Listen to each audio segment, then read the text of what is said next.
For centuries, we believed we were the masters of the sea. Our civilizations flourished along the coastlines, and with each passing year, our ambition grew bolder. We built ships not just for trade, but as declarations of our power. Great galleons with sails that touched the clouds, ironclad warships bristling with cannons, and deep-sea exploration vessels designed to pierce the ocean's darkest secrets. We charted every island, named every current, and believed there was no corner of the blue expanse we couldn't conquer. We were the lords of the surface, and we were about to learn a terrifying lesson about what lay beneath. The first stories were dismissed as sailors' yarns, tall tales told over ale in rowdy port taverns, whispers of a shadow that blotted out the sun, of a living island that could move against the tide. But then, the whispers turned into frantic reports. Seasoned captains, men who had faced down hurricanes and pirates without flinching, spoke of an entity rising from the abyss.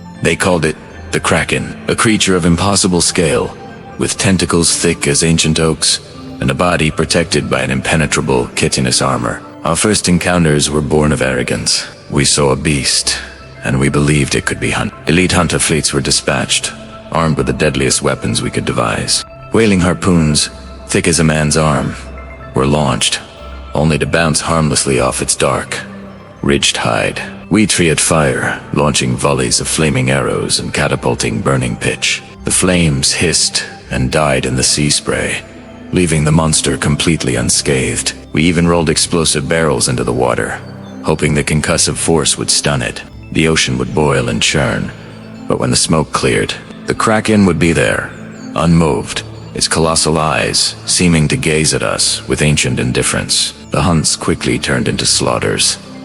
Our best hunters became the hunt. We'd watch in horror as a tentacle, moving with terrifying speed, would wrap around a hunter's vessel.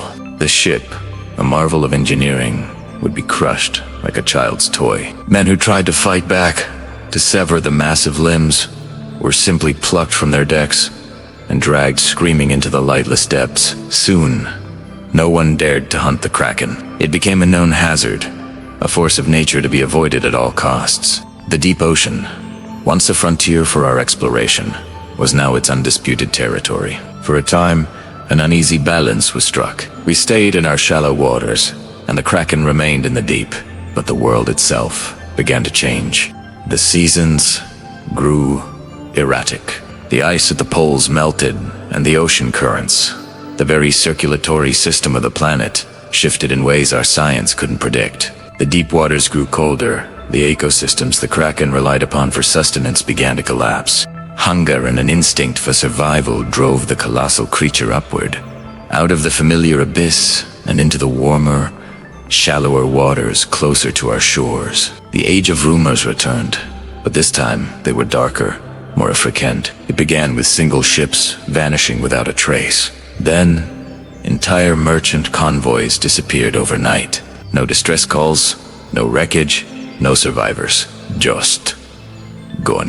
The once bustling shipping lanes grew eerily quiet. Insurance rates skyrocketed. Sailors started refusing to leave port after dusk.